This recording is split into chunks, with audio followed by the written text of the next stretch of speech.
শুভ দুপুর রান্না করতে আসলাম। আজকে করব পনির। শনিবার নিরামিষ খাবো বলে পনিরের তরকারি করবো। এখানে আলু, ক্যাপসিকাম আর টমেটো কেটে নিয়েছি।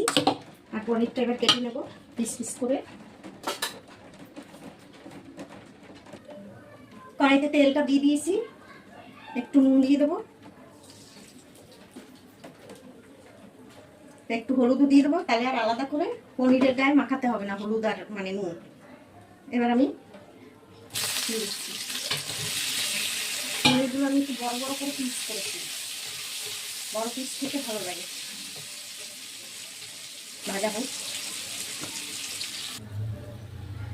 পনিরটা ভাজা আমার হয়ে গেছে। এই দেখুন, এবার একটু জিরে ফোড়ন দিয়ে দেবো তেলে।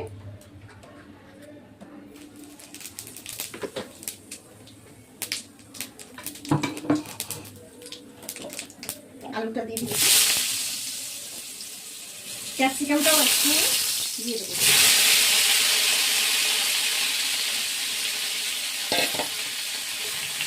টমেটো ক্যাপসিকাম সব একসঙ্গে দিয়ে দিচ্ছি।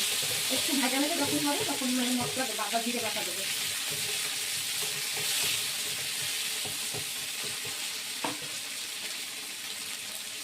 একটু নুন দিয়ে দিচ্ছি, হলুদটা একটু পরে দেবো, আগে একটু ভাজা করে নিই।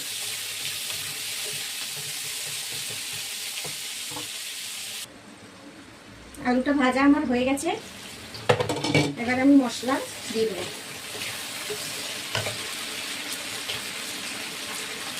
আদা জিরে বাটা 1 চামচ দিয়ে দিলাম,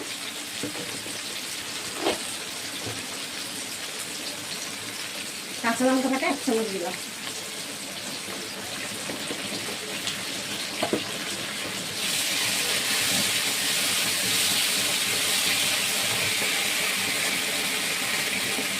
হলুদ দিয়ে দেবো, 1/2 চামচ হলুদ দিলাম আর 1/2 চামচ কাশ্মীরি লঙ্কা দিয়ে দিলাম। নুন তো 2বার করে করে দিয়েছি, বেশি দেবো না, অল্প দেবো। আর একবারে মিষ্টিও দিয়ে দিই হালকা করে একটু। হয়ে গেল সব মশলা দেওয়া, ভালো করে কষাবো। পনির আমার হয়েই গেল, একদম রেডি। এবার একটু ঘি দিয়ে দিচ্ছি,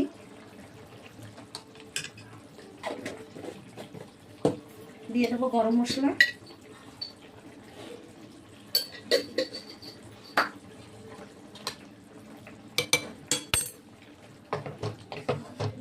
দারুণ হয়েছে। নিরামিষ তরকারি এরকম হলে আর কিছুই লাগবে না, এর সাথে এই দিয়েই ভাত খাওয়া হয়ে যাবে। তো গ্যাসটা আমি এবারে অফ করে দিচ্ছি, দিয়ে পনিরটাকে ঢেলে দেবো। কেমন হলো আমার পনির তরকারি? নিরামিষ পনিরের তরকারি। পনিরের তরকারি নিরামিষই হয়, আমরা আদা জিরে বাটা দিয়ে করেছি, ঘি গরম মশলা। ভালো লাগলে ভিডিওটা লাইক কমেন্ট করবে, শেয়ার করে দেবে একটু বেশি বেশি করে, সবাইকে দেখার সুযোগ করে দেবে। টাটা, সবাই ভালো থাকবে, আবার দেখা হবে।